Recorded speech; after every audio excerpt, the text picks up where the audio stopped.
There's a lot of things that I love in this world, folks. One of them is not fucking up recordings. Yeah, this is the second time we've had to start the podcast, basically. So I'm not going to go into an overly long explanation. We have 3 topics. One of them is fucked up, one of them is educational, one of them is Gundam, and that's actually not the topic, that's a review. Let's just get to it. Welcome once again to another episode of On the Grind.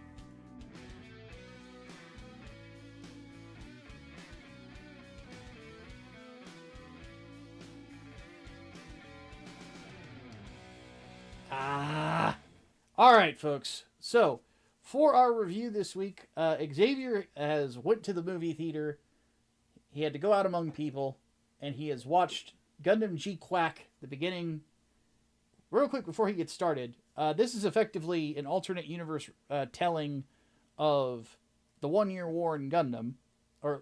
So, for those of you who are unfamiliar with such a thing, and you need to catch up on such things, you can always watch my series on the 1 Year War, and of course watch the original Gundam show. And more than likely, with the way that Xavier explained this during the first recording, I am going to probably have to do a video about what the key differences are and stuff like that at some point, aren't I? But regardless, with us this week is myself, Micah. Xavier is here. Hello. Along with Serena. Hello. And Mike. Hello, hello. So, Xavier, take us into the Gquuuux. Okay. Gquax Beginning is basically a compilation movie. It's split into 2 acts. A prologue, which is all 1 Year War stuff and what's different. And the other half is the what I imagine to be the first 2 episodes of the TV series. Which is pretty good. The big things to take away from the prequel is that other than mechanical differences, everything is the same up until the assault on Side 7, which is the first episode of Gundam. Amuro never appears. Char steals the Gundam, and he gets away with it. The war, and then he actually doesn't get too involved in the war after that, which is also weird because Char was everywhere, it seemed like. Yeah, now that you mention it, sorry, I'm going to interject. The only major conflict that we don't see him in the show, well, there's 2. We don't see him at Odessa. Right. He wasn't involved there. The Mad Anglers were somewhere else. And then he wasn't involved in the battle on California base, but he couldn't have been because he was already in space. Or he went to space straight after they fought at Jaburo. Yeah, he wasn't in Australia because he was already in space by then. Yeah, because he fought at the Battle of Loom and all that stuff. So,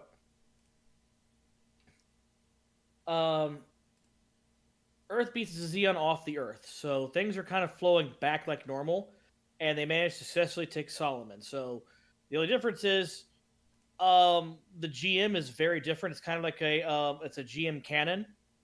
It's like a crossbreed between the GM and the gun cannon.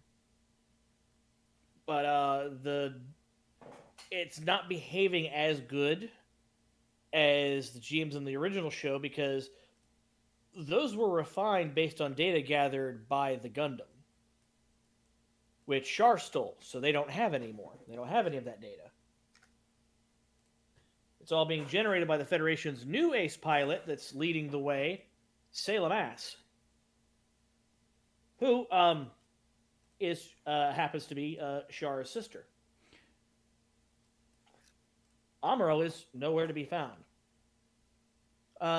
Char joins the new Type Corps at the behest of Dr. Flanagan, who gives him a SciComm and the bit weapons from the Elmeth. The Federation were planning to gather forces at Solomon for the Battle of Abawaku. Char tore the shit out of them with Charlie Abul. And I forget what his mobile armor is called. But anyway, they kind of form buddies. The Federation is desperate after losing Luna 2. Oh, the Brow to- Bro. but Sorry, that was the going to Brow bother Bro. me. Yeah. So the Federation loses Luna 2, their big space fortress, to Mikuve, who is still alive and is super competent, and leading a strike group of mass-produced Big Zam. War has finally changed. So the Federation decide that their last-ditch effort against the Zeon isn't going to be a charge at a Bawaku. It's going to be to drop an asteroid on Granada. They may just strike the fortress after that, after they've softened them up and demoralized them. Char leads a team to stop it, and everything is going swimmingly until Char decides now is time to not betray anybody, because I've never done that in my life. And tries to sabotage the plan to blow up the asteroid because it will conveniently kill somebody he hates. However, his Psycom starts reacting not to him, but to another new type that's on the moon.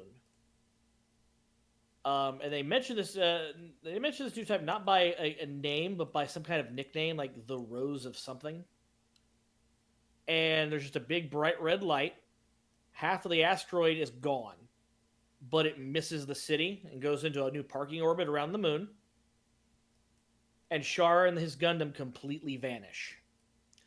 And the only audio recorded of him that is any clue to where he went is, "I can see time." Oh no.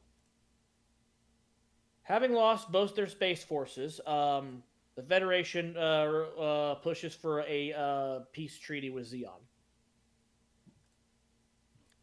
The big changes here: Garma did not die; he left the military because the Federation pursued a peace treaty and didn't go out and force Degwin Zabi's hand.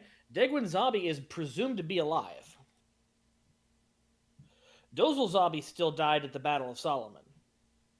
Giran Zabi is still considered supreme commander of the military. Oh no. And Cassilia still runs the intelligence branch along with the Flanagan Institute. Oh no. Zaku production stopped as they began producing more Gundam-type suits, but then the war was over. We now skip to the first episode of Gquax. It is, I believe, UC 86. So the year before Zeta. Yeah. And things are very different. You see, there's a stockpile of Zakus left over, and running a country is fucking expensive. So the Zeons started selling surplus Zakus to the civilian populace. And so a bunch of people have Zakus. That is both awesome and terrifying. The big difference is they removed the weapons driver from all of them. So effectively, even if they have weapons, they can't be used. Guns won't shoot. Heat hawks won't heat up. They just bludgeon. And there's still a major refugee crisis after the 1 year war that never really got solved. It just got band-aided. Our story, Shalia Bull is out there with White Base. He's looking for Char and the Red Gundam because he never gave up, thinking that he's out there somewhere. And mysterious reports are coming in of a red mobile suit, faster than anything they have, just whizzing by, and he thinks it's Char. And so he's come to Side 6 to investigate. Micah, you want to tell us about Side 6? I'm trying to think of... Well, wasn't that where... No, Side 7 is where Green Noah was at. That's Grips. Right. I'm trying to think. Oh, Side 6 is neutral. That's a Right. that's a neutral zone. That's where... God, why am I forgetting her name? Running in the 90s. No. Murai's Mirai Yashima. That's where her family is from originally. and her fiance, the the one that got cucked by Bright. Yeah. He's still there. He actually appears, and he is not a happy man. He's like very. Side 6 is not a happy place. They've got an entire slum section of the colony that's all refugees from Loom. Oh no. And they are not looked well upon.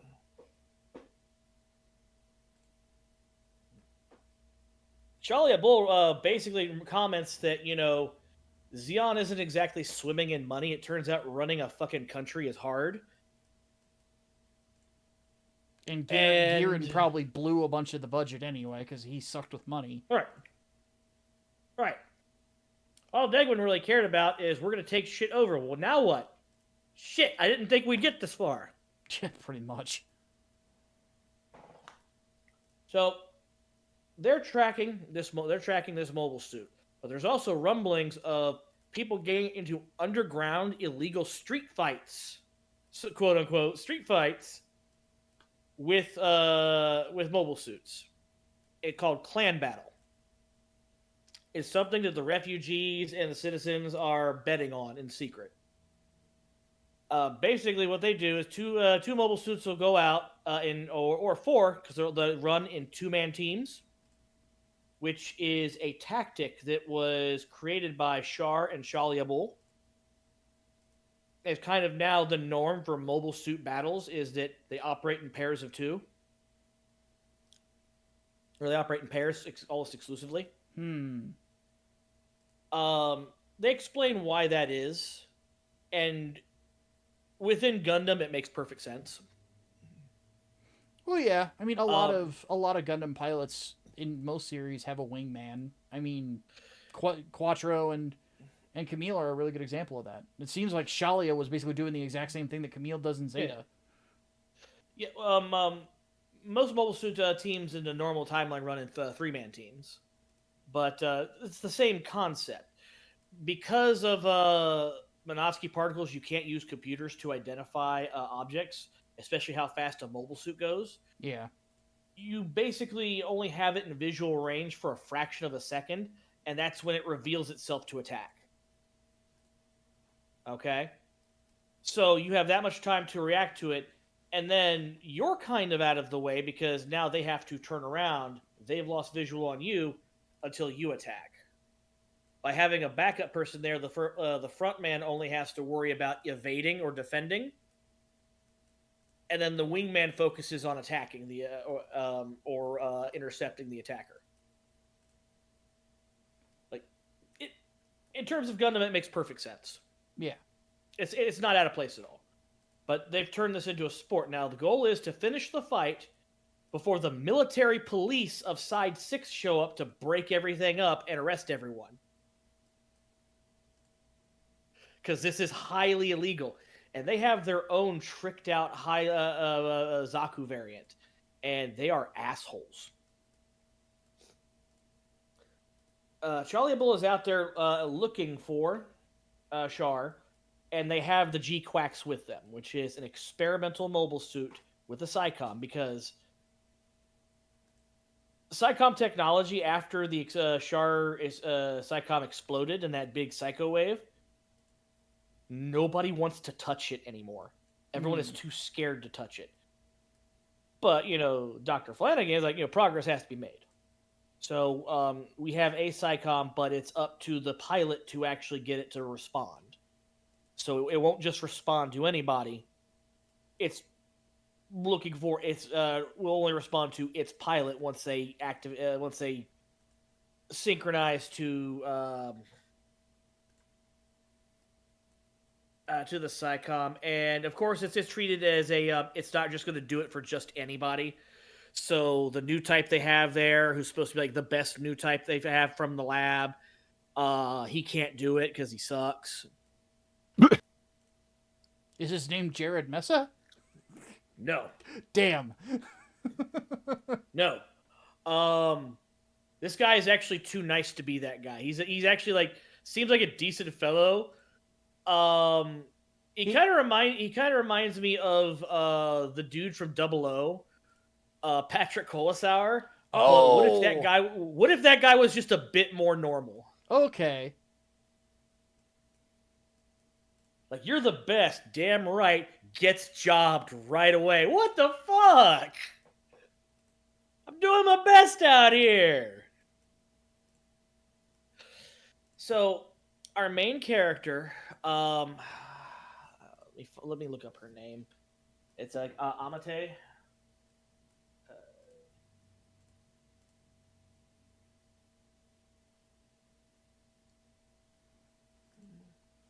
Amate Yuzuria.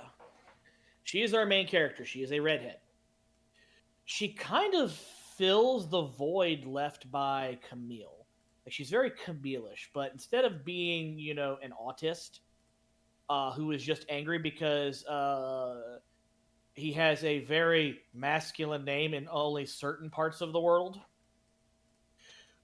her grumbling is more along the lines of just regular teenage stuff, but also teenage stuff that's unique to being a space noid. Xeon rules the space noids, kind of, but it's not that great. Yeah, Xeon even sucks, Yeah, even inside 6 that's independent, it's not that great. It kind of sucks. She laments that the gravity created by spinning the colony is not true gravity. She's never felt true gravity. Mm-hmm. The water she submerges in when she jumps into a pool is not the sea. The sky is not the sky. The ground is not the ground. Everything here is fake. What does it mean for something to be real?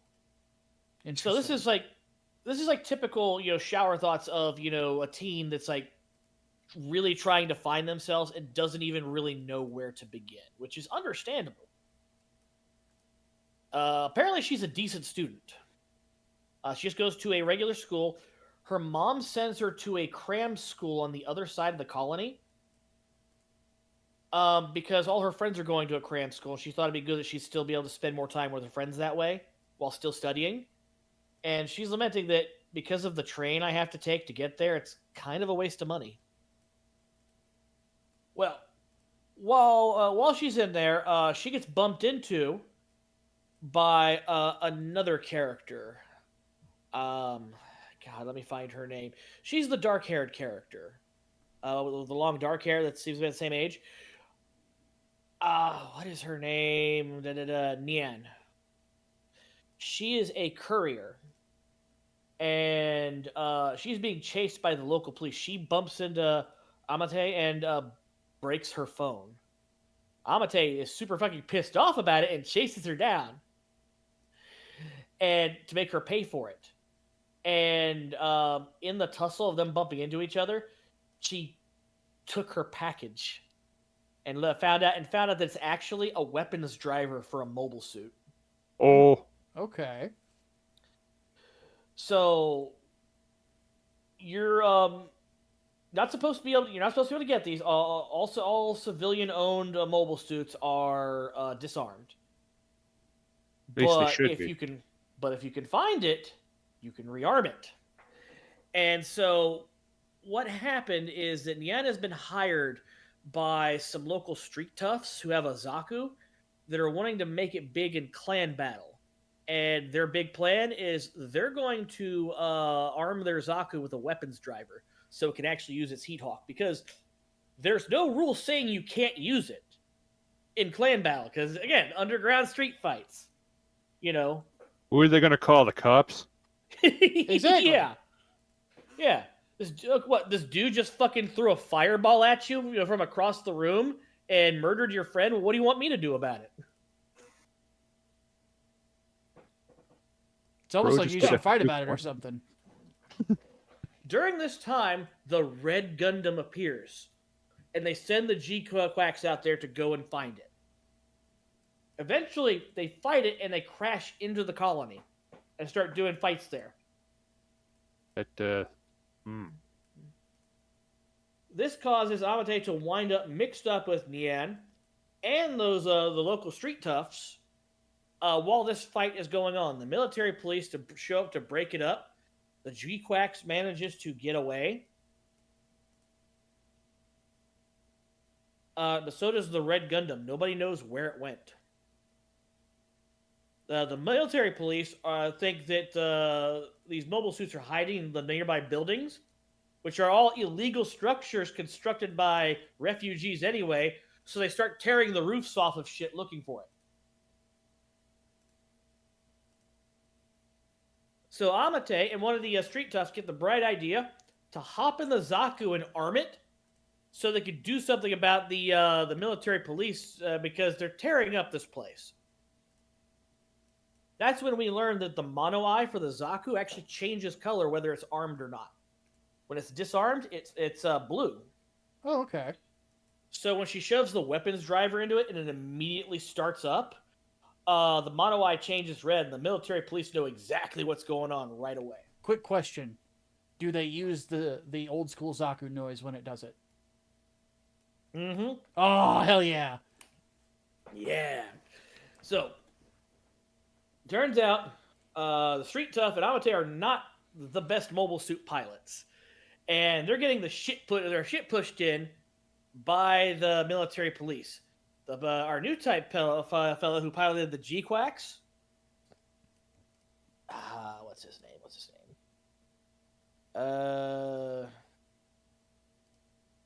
His name is Xavier Olivet. Yeah.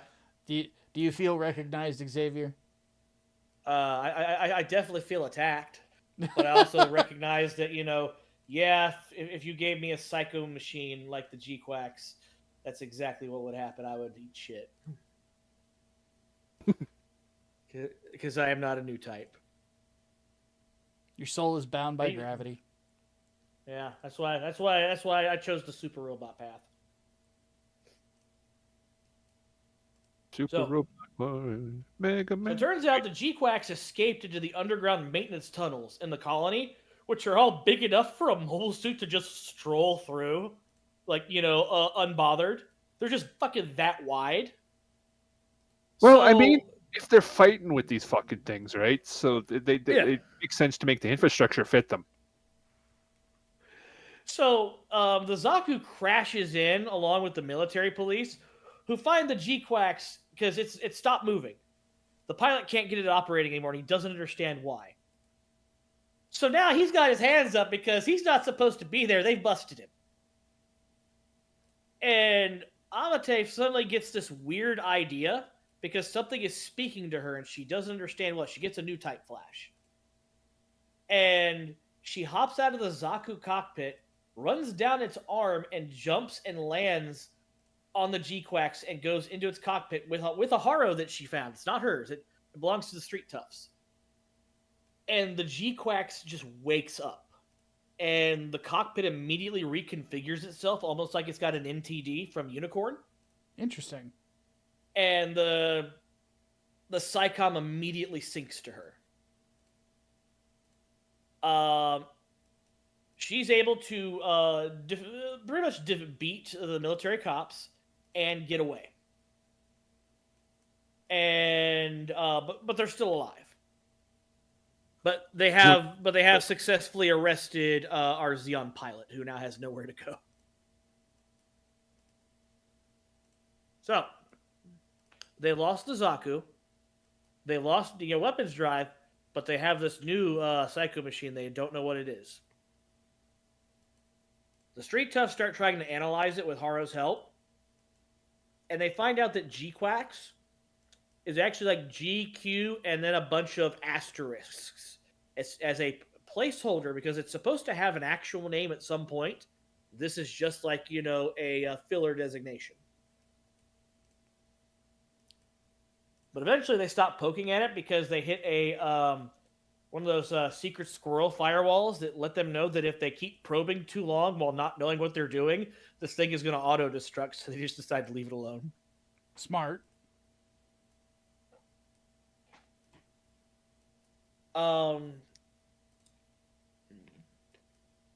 Amate is now interested in this thing because she's heard about clan battle. The thought of it kind of interests her, but there's no reason to get involved in it largely. Nien is now given another job, and that is to deliver another weapons driver to somebody else. While Amate is out at school, she actually gets another new type flash, and she leaves class immediately. And she finds this guy drawing graffiti under a bridge. And he's drawing like the characters like I think it's like Kira, because along with all this crazy stuff. I believe Kira is supposed to be in like an onomatopoeia for the new type flash. Mm-hmm. I don't know for sure. His name is Shuji, and he's very mysterious. He's also very cute, according to Amate, because she sees his face and she gets very flushed in the cheeks. So those looking for, a Gquuuux situation where Amate and Nien are lesbians, I'm not saying it's off the table, but probably not going to happen. Rip. Nien shows up, and turns out that Shuji is the client for her new weapons, for her new package. And she's on thin ice. Apparently because the last job, although she delivered, was considered bungled. Because she got caught by, she was chased by the police. So now they're on the lookout for her. So if she doesn't get her shit together, she's fired. She's trying to get Shuji to pay for her the package so she can fucking leave. And Aote gets weirdly jealous or whatever and grabs him. And he loses his coin, which is all the money he had, and it goes into the river. And now he explains that he has no money to pay for his package now. Oh, no. So I suppose that counts as a bungling. Aote now has to take responsibility for this. She agrees to, if he'll be her partner in the clan battle, she'll use the prize money to pay for the weapons driver so that Nyan doesn't lose her job. This also lets her go and hang out with the street toughs and use the Gquax again. The street toughs let them know that, space noids aren't free, even though Zeon said that's what the war was for. It just changed how they're suffering, and they're still suffering a lot. Huh? Like this certain Micah guy said would happen, constantly. But people constantly tell me Zeon's right. Fuck you. Anyway. So, our Zeon pilot, Xavier Olivet, is arrested. It's kind of a diplomatic incident because we do not have a status of forces agreement with Side 6. So Zeon aren't supposed to be there. And in order for Shalia Bull to go in there and get him, he has to ram White Base into the Side 6, then apologize and say they had an engine issue and they couldn't stop it. And they finally shut down the engine after, they breached the colony. They said as soon as they get it repaired, they'll leave and they'll make sure that Zeon pays for the damage.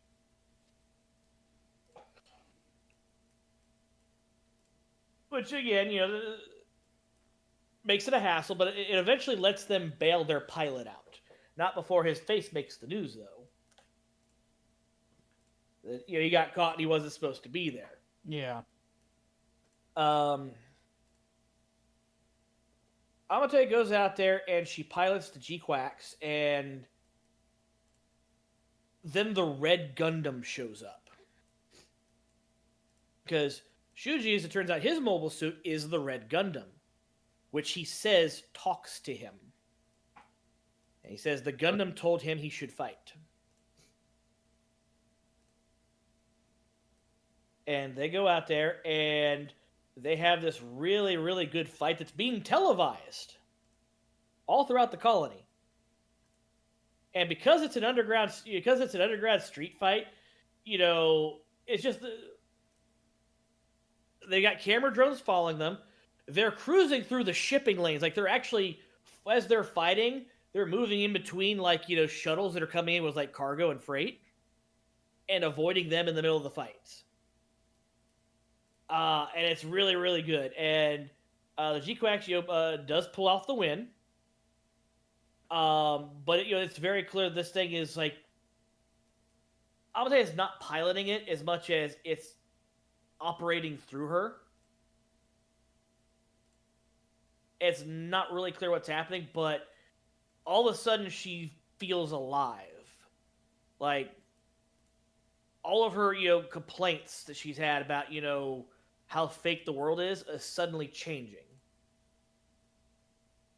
And that's kind of where it ends, is Shalia Bull sees this, and he's super intrigued because the Gquax is moving for this civilian in this fight in a much different way than that new type pilot who was selected to drive it was driving it. It's actually like moving much better. And seeing the red Gundam, he can tell that it's not Char piloting it, but he still wants to find it to know where it came from. And that's kind of where it ends, which I think is honestly, it's a good place to stop. It's introduced us to our core cast of characters. It's kind of introduced us to what I feel are going to be the conflicts that are going to be overarching throughout the story. But the most important, I think, is the prologue, because, well, yes, it does do the job of telling us what's different. You and I have talked about this with other Gundam shows, and you've even made videos about it, where Gundam fans have certain expectations for any project that bears the Gundam name. Yeah. And I recently talked about it in the Zeta video, actually. Right. It's one of the reasons why the Build Fighter series is entertaining, but it's not really Gundam as much as it's a show that has Gundams in it. Exactly. Which is perfectly fine. It doesn't try to pretend to be anything else. It's a show about fan service. It's pretty much a show about fan service. For mecha enthusiasts, but though the Gundam Valhalla fan theory is admittedly pretty cool. Yeah.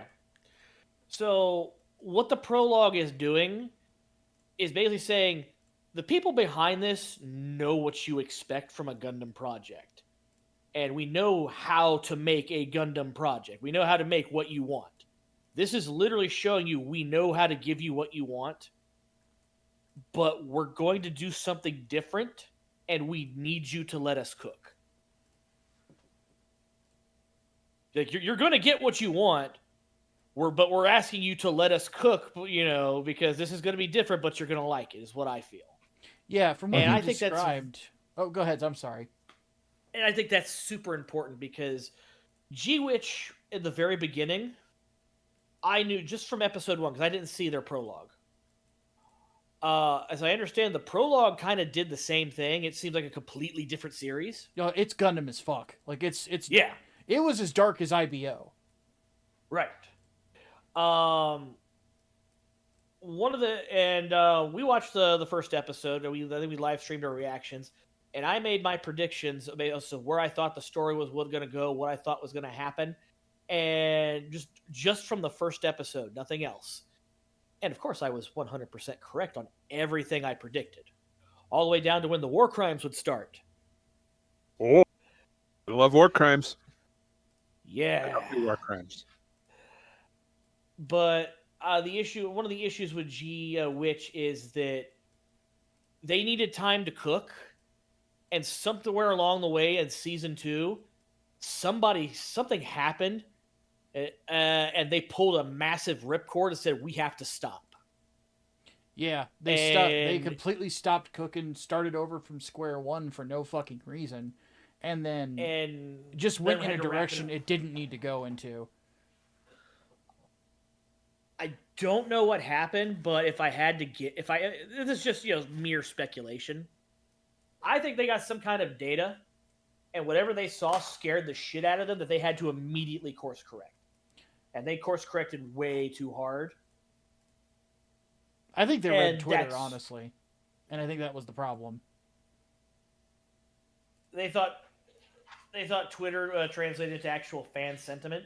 That's my theory, because one thing you'll notice is, like, you never see anything in Gquuuux that goes as hard as that last episode, those last 2 episodes of the first season. That last episode also got major complaints. All the new fans that they had attracted with, our fun mobile suit school and corporate squabbles, our fun, got mad and quit the show because they didn't expect war crimes in a show that's, most famous memes are about, I just wanted to commit war crimes with my friends. Yeah. Basically, they were expecting Harry Potter. Yeah. I think that Otto's probably got enough pull and pedigree and reputation that they're going to let him cook. He's going to get to do whatever do his project the way he wants. Oh, absolutely. I genuinely believe, though, that we're actually in for something very special, because there's clearly tension here on the surface between, the Federation, who are not the good guys, the Zeon, who are not the good guys, and just your run-of-the-mill colony governments, who are also not the good guys. And here you have is just regular people. And my major prediction for where the conflict is going to go is, I think we may actually see an uprising of small people, and it may be different groups, and operating, but we may get like a civil strife version of Gundam. Yeah, I'm looking, from what you're describing, I'm really looking forward to this. And I envy Anno for one particular reason. You want to know why? This guy... work on Char's counterattack? Actually, he did not work on Char's counterattack. I believe he was an assistant on it. I don't think so. I'll double check the credits, but I don't remember seeing his name there. But no, at this point, he has gotten to do effectively tributes to his 2 biggest inspirations, and work on their franchises. He worked on Cutie Honey. He did a Cutie Honey something. I think it was a film. He did a Cutie Honey film. He's a big Go Nagai fan, and now he's getting to do Gundam, and he is a massive fan of Tomino.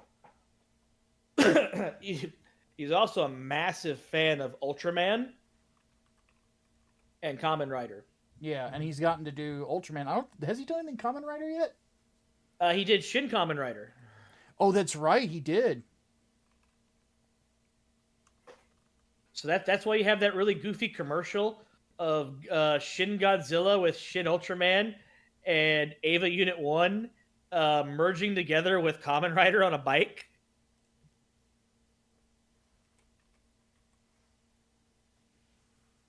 Like, what's Kamen Rider even going to do? His best. Because justice. Like I said, as far as where the characters are going to go, I think it's still too soon to tell. But between Amate and Nyan, I'm getting Gunbuster vibes. I think it's going to be like Ryoko and Noriko. Mm-hmm. Where they're going to be like best friends. Like they're not going to like each other, one's not going to like the other one's like, but I like you, and then they're eventually going to become like best friends. Whether or not Shuji, who is our mysterious new type, manages to date one or both, or however Anno decides he wants to play this. Maybe he won't date either, because that's a part of being a teenager too. This legitimately feels like a lot of Anno's works will have like a underlying theme to them. Like this is a project of this franchise, but here's what Anno's like trying to talk about. Like with Shin Godzilla, he's talking about the bullshit bureaucracy of the Japanese government and the JSDF. With Shin Kamen Rider, he's talking about depression, Mm-hmm. and how easy it is to fall in depression, and how sometimes you just need a person to tell you it's going to be okay to pull you out of it. I think one of the messages here is kind of a similar one that he did with Ava, which is it's okay to be confused about stuff as a teen. Mm-hmm. Because everyone goes through it.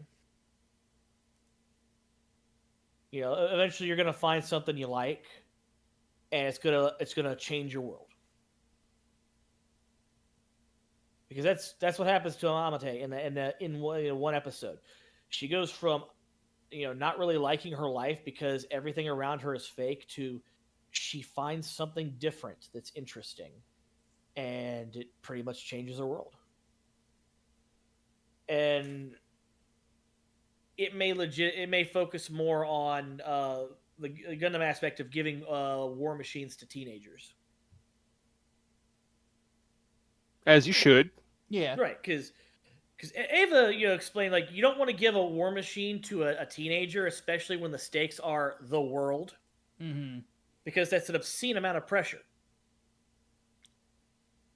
But if you actually give a war machine to a teenager, depending on that teenager's temperament, what's going to happen? I'm going to go out and do cool shit with it. And war crimes. And war crimes, Eventually. yeah. The war crimes will follow, but I'm going to go out there and do cool shit. I'm going to go out there and do fucking street fights for money. This is fun. I'm having fun. Why are the police so mad?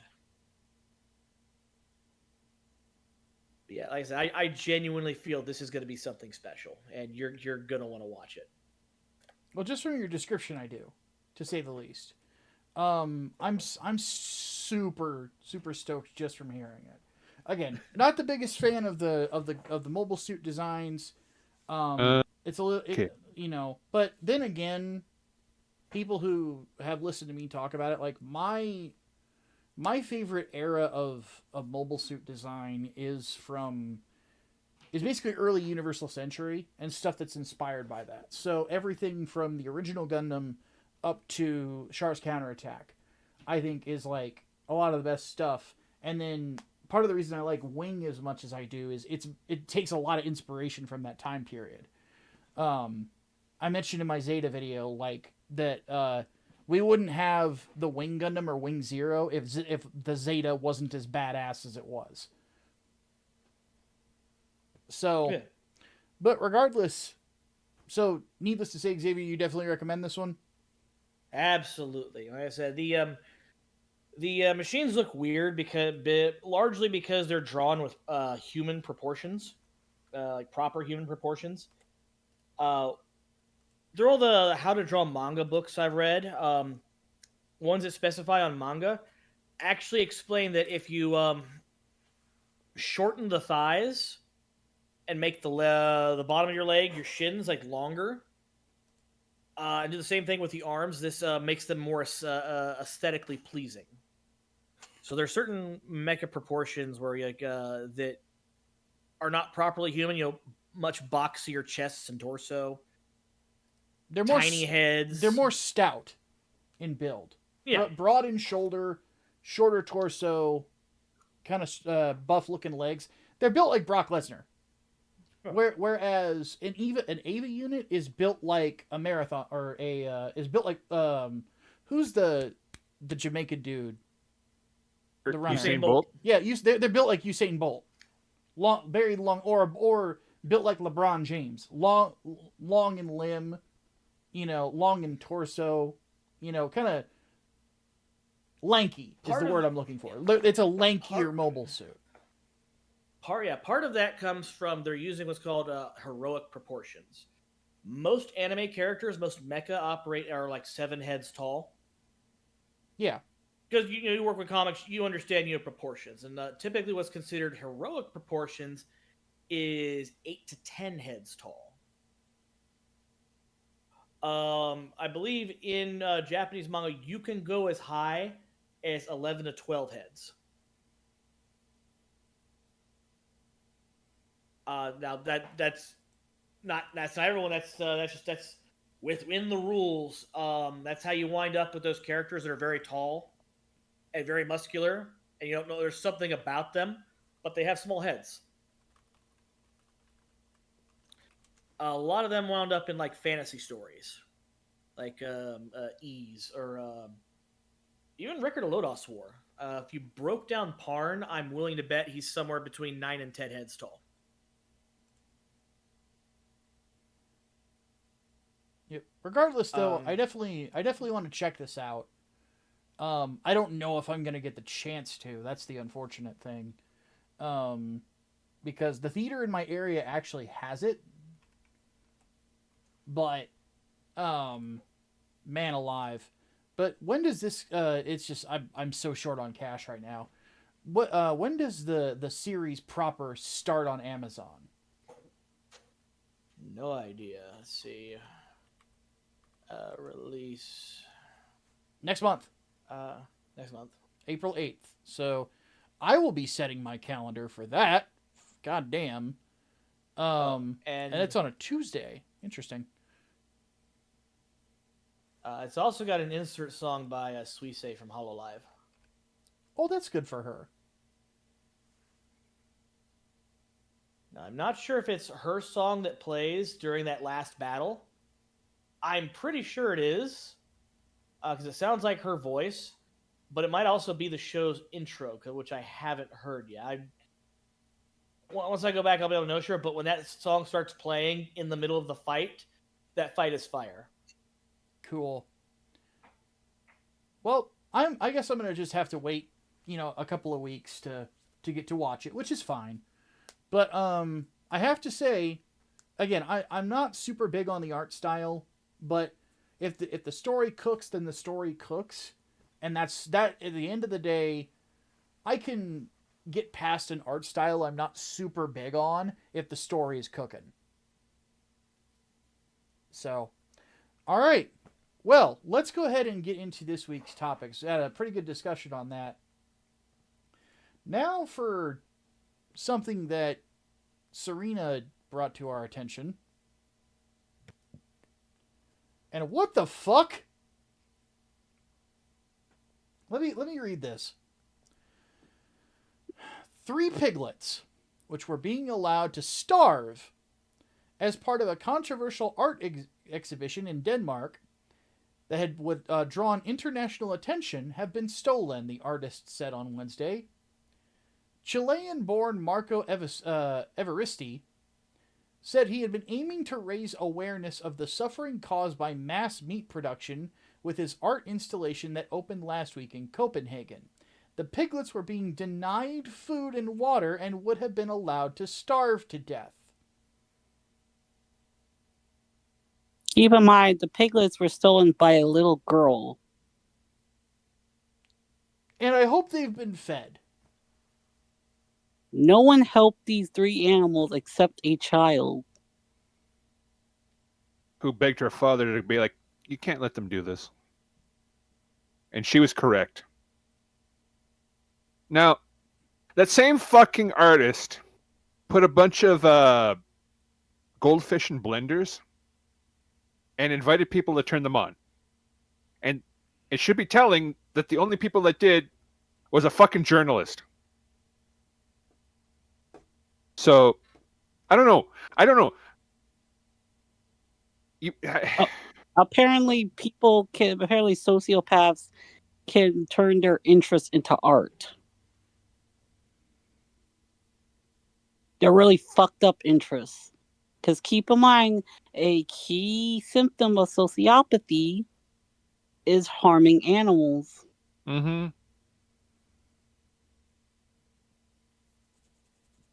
So how long until this dude would have done this to real people? People like this didn't get their asses kicked enough when they were growing up. Now, with Schrodinger's experiment, I'm pretty sure that he never actually put the cat in there. Oh, no, it was a thought experiment, Schrodinger's cat.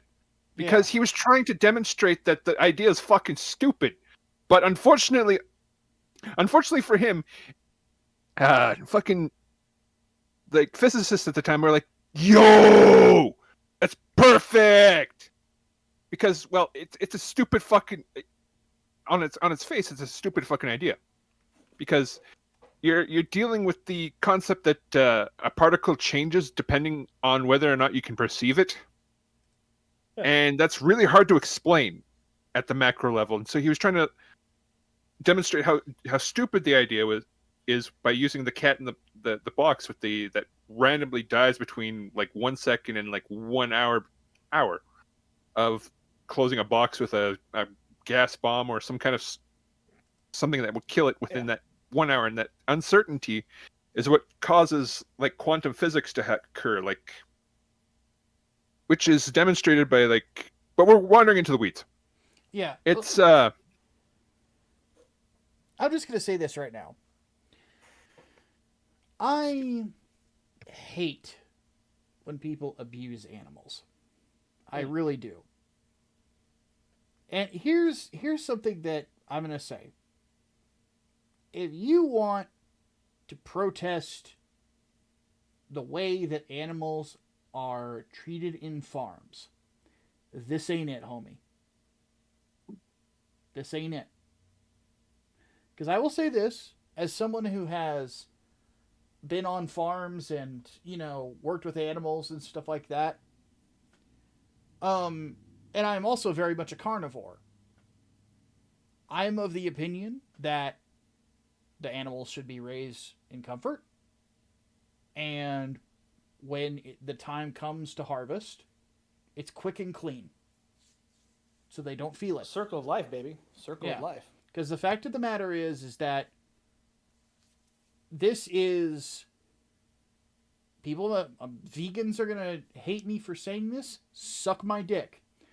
The fact of the matter is that the most humane way for an animal to die is to die quickly and painlessly. Mm-hmm. It's why one time I was on a boat fishing with somebody, and a kid had caught a fish, and he's holding it up, and he's showing people. He showed everybody on the boat. I said, "Are you going to eat it?" He goes, "No." I'm like, "Then throw it back, because you're killing it right now. It's dying slowly because you're holding it above water." And I made him throw the fish back. Because like if you're not killing it, you need to dispatch it fast. Period, point blank, because it's suffering right now. And I feel the same way with anything like that. Is, you know, like, if you're gonna eat it, dispatch it fast. That's the only, because in nature, the way that these animals die is a lot worse. It's a lot slower. Yeah. Like the way jackals like attack like like water beasts and whatnot. Yeah. They go for the butthole, and then they tear it out, and they proceed to pull guts out. Yeah. And they don't die from that. And it takes a long fucking time. It's brutal. Why? Because they're animals. They don't have... This is one thing that people don't understand about nature. There is no such thing as humanity in nature, because humanity requires humans! We're the only creatures on the planet that have a concept of it, because we created the concept. But regardless, having this sort of thing, it doesn't... You're being more cruel than what people see from these sorts of things. You know, if you want things to be better in that realm, you need to be talking to politicians, you need to be talking to representatives and saying, "Hey, this is what's going on," and spreading information about it and why this should change. And don't throw the baby out with the bathwater either. Because you tell people, because this is going wrong, we should not eat any meat, people are going to tell you to go fuck yourself. And you just lost the argument. So, when it comes right down to it, man, like, seeing this, you're not an artist. At all. You're not an artist. This is like saying that for the scene in or the eclipse to have the true impact that it needed, Kentaro Miura should have killed a bunch of soldiers and then had a woman raped. Like, fuck off. I think a better example would be that someone had brought up in that Altori video was cuties. Ugh. Ugh. Like the exploitation, wanting to raise awareness about the exploitation of children by exploiting child actors. It has the same effect as that. It's mind-boggling to me, and at that point it's beyond like not being able to take you seriously. It's at a point where I kind of want you to get hit by a bus. Because you're not lending anything to the human experience or anything like that. In fact, you're making us look terrible. Stop it.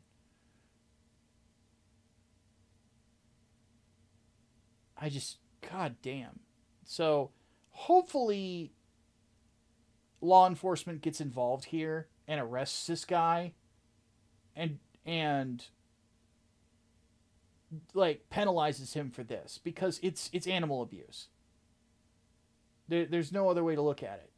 And to the kid who tried to save the pigs, good on you, kid. Yeah.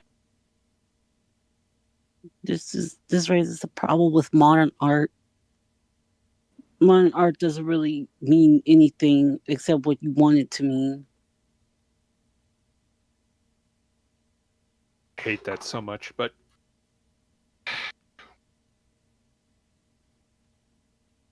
I'll just say this right now before we move on. This person would have honestly added more to, or had more of a benefit to humanity by being a prostitute and sucking dick. I was going to say as compost. That too. Oh, good lord.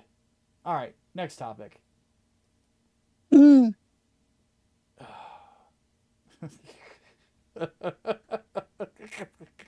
That's the title of this is fucking great.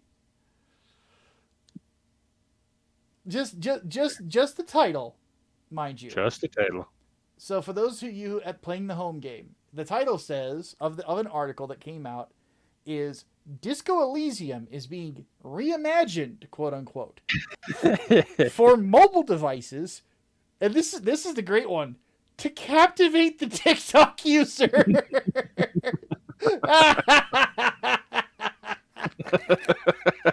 Oh God! Fuck you, communists. Oh no. Oh no. Now, granted, it's not as bad as you'd think. The aim of it is basically for the game to be accessible on mobile, so that you can and they say playable in short bursts, which is basically like you play a little bit, save the game, come back to it later. You know, but the funny part about this, why we find it so funny here, is that Disco Elysium has the reputation of being the communist game, right? Like it was famously, the head of the studio was an open communist.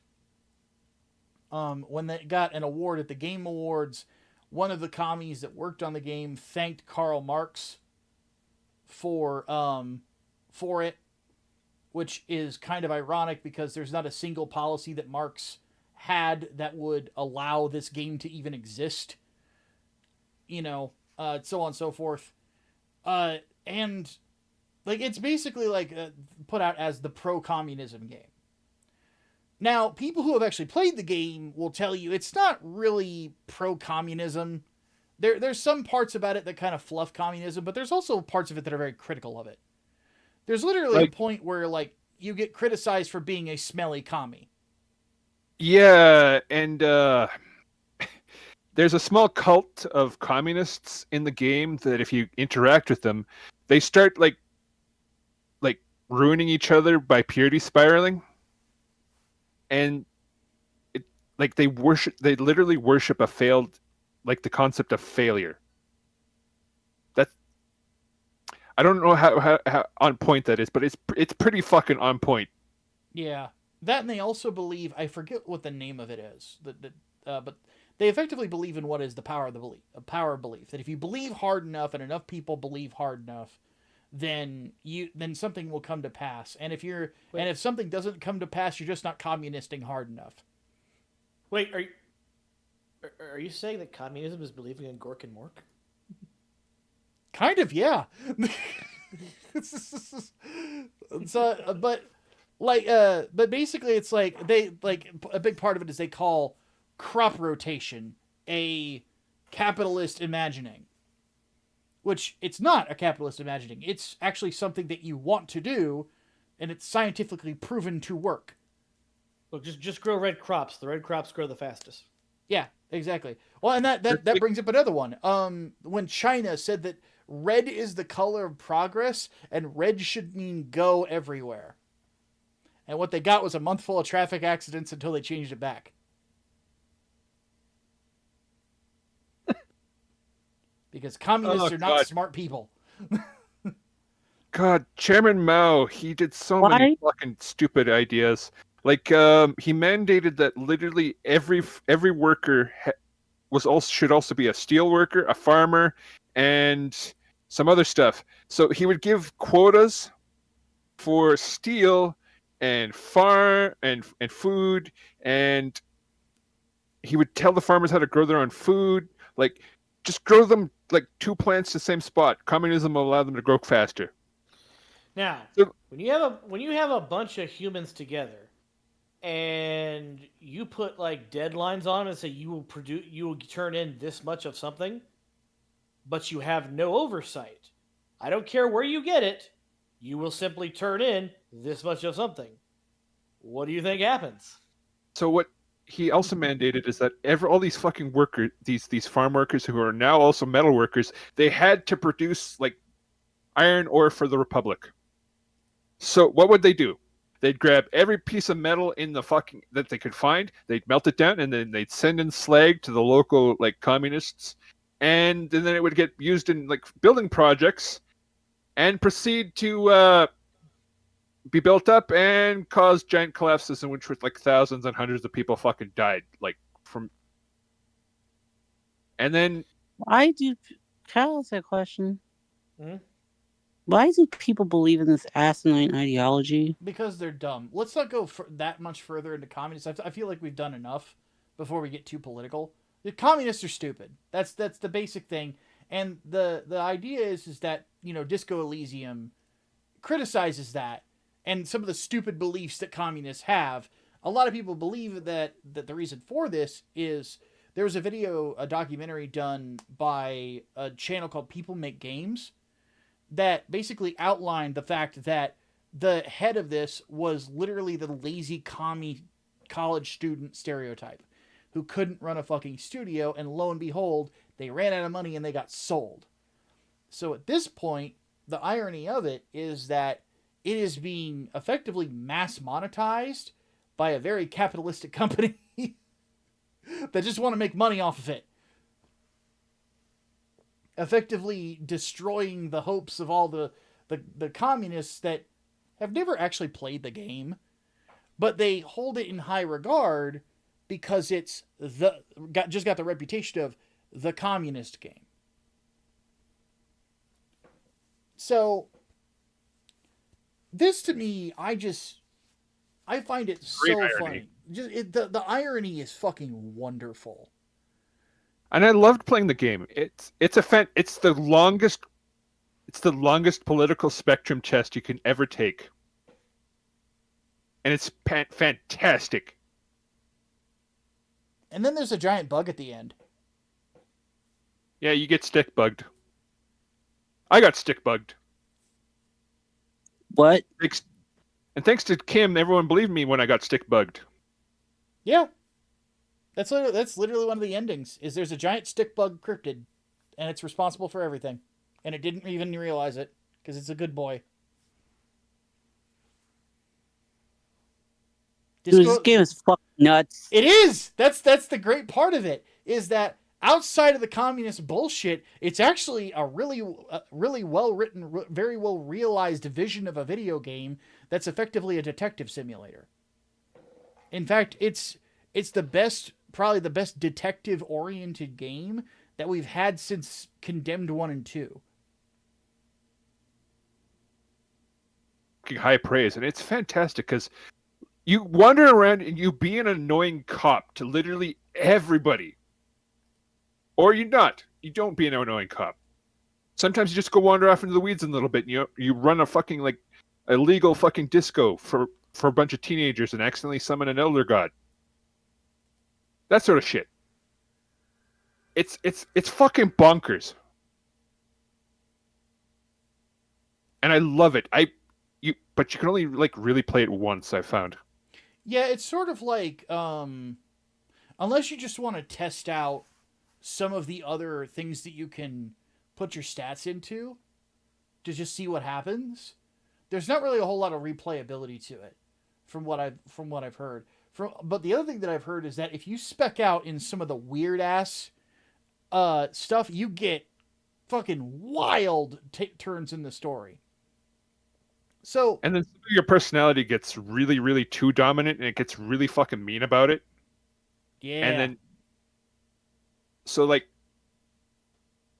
okay, to explain how bonkers this game is, there's a point where you can die because you don't have enough will to tell a guy, I don't want to sit in your uncomfortable chair, and he can bore you to death because you're sitting in the uncomfortable chair, and it hurts you every so often. And if you're not prepared, if you're not healthy enough, you can die in like the first act because you didn't have the will to tell a guy, listen, I don't want to sit in your ugly chair. It's bonkers, and I love it. Oh, there's another part where if your will gets too strong, it stops believing in any other parts of your body, and it starts billing all the other parts. Because the way the detective works is that he's a collection of like 8 or 9 different fucking parts that all want to try and like run him, and they're all treated as separate characters. So it's kind of like you are the boat and all your personality parts are the pieces that run him, and he's depending on how you build him, he's really willful or he's athletic. There's one part where you can bully a liberal woman into giving you money because the part of you that's very, very like athletic misunderstands your hesitation in accepting a bribe as, well, I'm just going to take over and start yelling at her.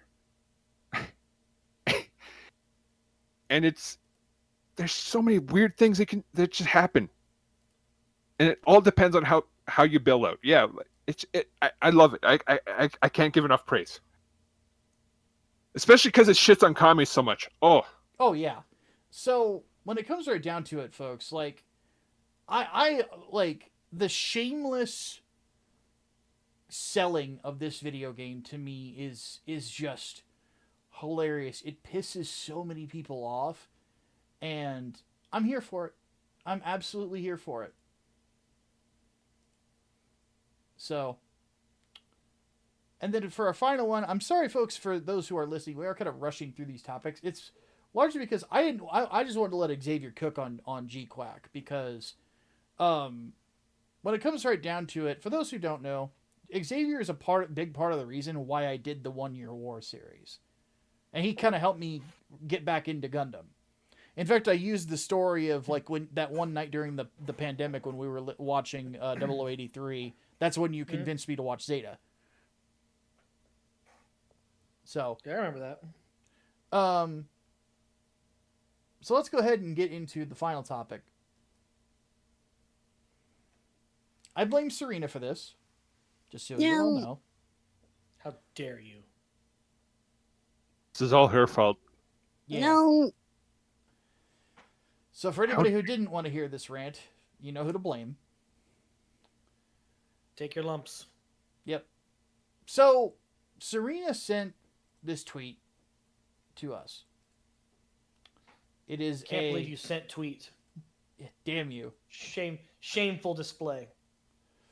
But sent a screenshot rather of some twatter stuff in response to Jesse Gender, who did a 5-hour video on Joseph Campbell and Star Wars. I have not watched the video. I don't need to watch the video. There's a reason why. These tweets actually sum up that Jesse has never read Joseph Campbell. Probably has only read responses to Joseph Campbell from gender studies professors who don't understand what Campbell was talking about because gender studies professors are stupid people.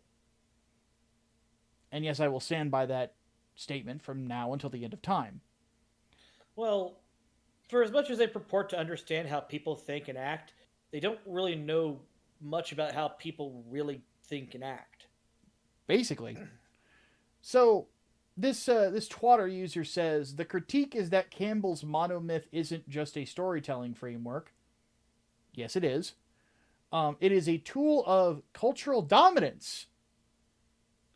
By insisting that all myths follow the same structure, with the Western hero's journey as the most refined version, it erases the unique narrative structures and philosophical underpinnings of other cultures. There's just one problem with that statement. Campbell never fucking says that!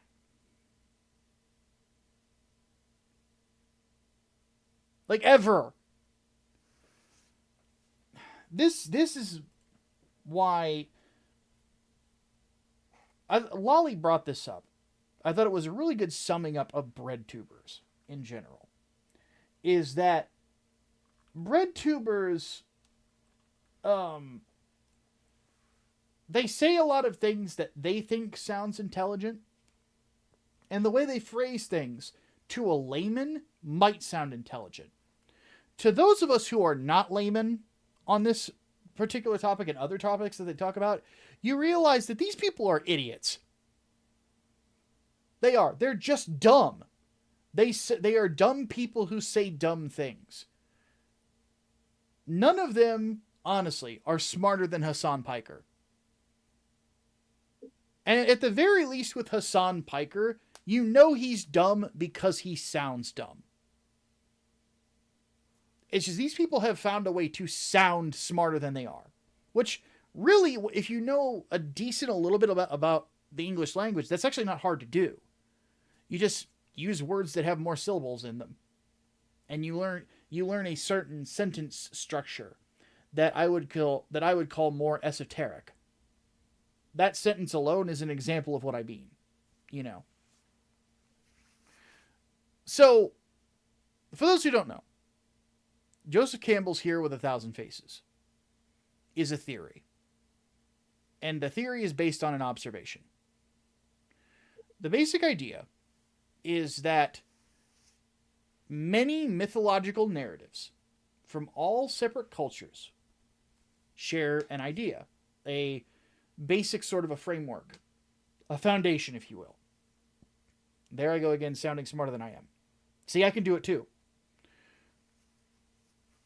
But that basic idea, and I'm going to actually quote from the book.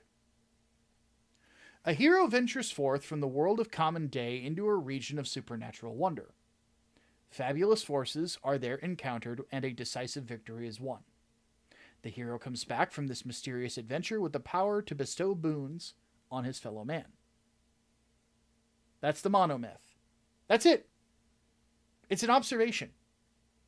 And I've made this point in my videos before, but it's a very basic thing that just states that a lot of cultures that have their myths and stories follow that similar framework. And then if you go to just storytelling in general, a lot of stories follow a very similar framework in one way or another. And it's just an observation. And then Campbell talks about like what the steps mean, but it's basically just an observation of the way that many cultures have told stories throughout the years. And it's had 3 different editions with variations to and other things that are mentioned in regards to what Campbell's observations are and why he thinks that this is. The basic idea is that there are things that elements of existence that we identify with whenever it comes to storytelling. The idea that we all at some point in our life must leave the things that we consider to be the comfortable part and venture out into something that is frightening and seemingly otherworldly. And effectively what the monomyth is it's a fantastical version of that. You know? And it's just a kind of a reflection of basically an observation that storytelling in a way is a fantastical version of the human experience. Because it is. You know, it's kind of funny, like, I'm going to bring it to 40K for a second. A lot of people seem to like consistently say, oh, 40K is a satire on the modern day. And then they fit in their thing that they think it is. Like one of the dumber ones I saw was they tried to say that in Warhammer Fantasy that the Witch Queen of Kislev is based on Donald Trump. Yeah. Ugh. Which is not only is it inaccurate, that wasn't the intention either. Another one is that in 40K, what's his name? Gaz is based on Margaret Thatcher of all people. As Margot Traka. Yeah. And the creators of the character flat out said, no, that's not who he's based on at all. Like, No, yeah, not even close. It's making fun of the Margals from Tolkien, isn't it? Yeah. So now, it's possible that maybe the Imperium and factions during the Rogue Trader days, when they're not really much of anything yet, there's no real mythology there. It's just background dressing, so you have some cool stuff to play with. Or when there's just a series of board games with just a couple pages of flavor text. But when maybe then, but well, that's not really what I'm trying to imply actually, here. Yeah. What I'm trying to imply is the fact is that storytelling oftentimes is it's more basic than that. You know, the simplest explanation, Occam's razor, the simplest explanation is most usually the correct one. You know, there are elements that are in storytelling that aren't necessarily meant to be that specific. They're meant to be more broad because it's an exposure of there's a part of our subconscious that is telling the story. I've called it in my videos, I call it the bleeding effect. The idea is that you might not go into a story with the intention of making it specific to anything.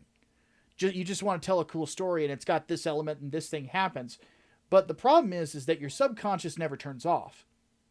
And so the things that bother you about the world, the things that bother you about people, the things that bother you about certain situations are going to bleed onto the page.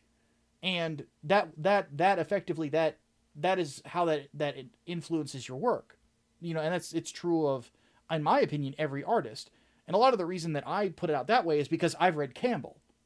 And I've read The Hero with a Thousand Faces, and I see similar things. You know, but now the thing that just needs to be understood is that this is a very broad thing about storytelling. It is in the broadest of terms. Like you read that again. It's like hero ventures forth from the world of common day into the region of supernatural wonder. That could mean anything. It could mean that the supernatural wonder could be one town over. It could be one country over. It could be a planet over. Or you could walk through a wardrobe into a place called Narnia. Could be any of those things. So there's that. Fabulous forces are there encountered and a decisive victory is won. Well, that can mean a lot of things too. what are the fabulous forces? The fabulous forces could be, why am I forgetting their names? The fabulous forces, I was going to use a Dune reference. Could be the Sardaukar, and their throat singing, and or whatever the fuck. It could be the Sardaukar, as complex and evil and crazy as that shit. Or could be just a couple mean girls in high school. Either one of those could be considered fabulous forces, but it's, you know, it is a representation of the opposition in life. The hero comes back from this mysterious adventure with the power to bestow boons on his fellow man. You have become a better person than when you came in, and that could be done through any number of particular learnings of a lesson from a particular struggle. And it's just it's broad terms. It doesn't say anything negative in the entirety of the book about other myths. It's just finding the points of comparison to try to figure out why it is that humans tell stories this way. It's not trying to add all this progressive bullshit into it is not only just a misreading, it's a misrepresentation. It is intellectually dishonest on levels that I find incredibly frustrating, because a lot of the things that Campbell talks about and a lot of his observations help us to understand ourselves better as humans. And by trying to inject all this other divisive bullshit into it, you're effectively trying to find a way to divide people along lines that were there to unite us, you fucking cocksuckers. God, I hate Breadtubers. Yeah. That's a fascinating ability that they got. I'm not gonna lie. But it's a pretty simple message, and anyone that's in the creative field, even those that like really just absorb a lot of creative media, I'll figure that out. Is just there's certain stories that just resonate with everyone, regardless of what part of the world they're from, what culture they're from, and it tends to be the same kind of stories. There's just something that unifies us as humans, and it tends to be that story. We all have, wherever you go in the world, there's that story. We all resonate with it. Yeah. There's a lot of great storytellers, even as of the last 50 years, who followed it and agreed with it. It wasn't just George Lucas. Stanley Kubrick did. Genova Chen, the creator of the game Journey. God. Several writers who have worked on stuff like on like Disney stuff, like a lot of Disney stories in general follow Campbell's, monomyth.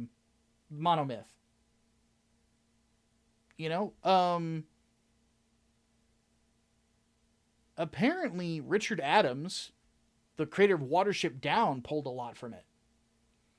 And even Dan Harmon of Rick and Morty pulled from it. He's got his story circle, but his story circle still uses it. Yeah. And the one thing is that when you look at it, you start to see it everywhere. Because again, it is very broad. But like trying to treat this as a negative thing or something like that, it really pisses me off, because it's like, this is not a negative. You're pulling it apart because you have this postmodern mindset of it is old, ergo I need to pull it apart and try to dismiss it and frame it as racist or some bullshit. Fuck you. Yeah. You also have to say this is coming from a dude who literally spent a 2-hour video arguing with himself of why he's not a biological man, because he doesn't fit into masculine stereotypes. Yeah, and that's a whole nother spat of mental illness. So, yeah, Jesse Gender's dumb and insane and needs to be locked in an asylum somewhere. But this especially is egregious because text like that I see as a quote-unquote criticism of Campbell isn't even critical. It's just bullshit. It's just a lie. Like, why can you not be honest enough to actually engage with the words that are actually inside of the book. Like, why not? Like, why can you not do that? It's so stupid to me. And I just, I absolutely despise it. Absolutely. And I really wish people would just, in the age of information, there is no excuse to not engage with what is actually there. There's no excuse. But people do it anyway. Gosh. I have to hit a different button that we haven't hit in a while.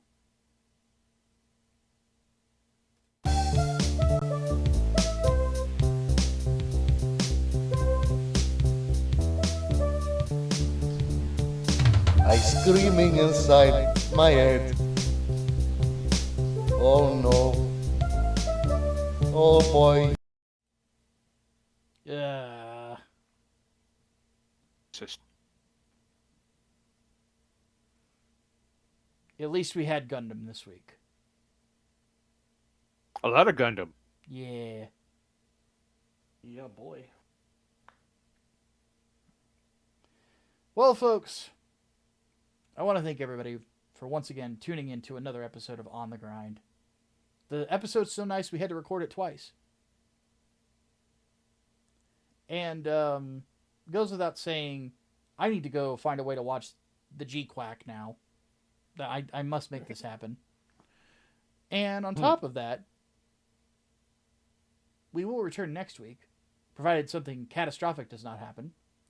And it's just one of those weeks, man, where the review was great.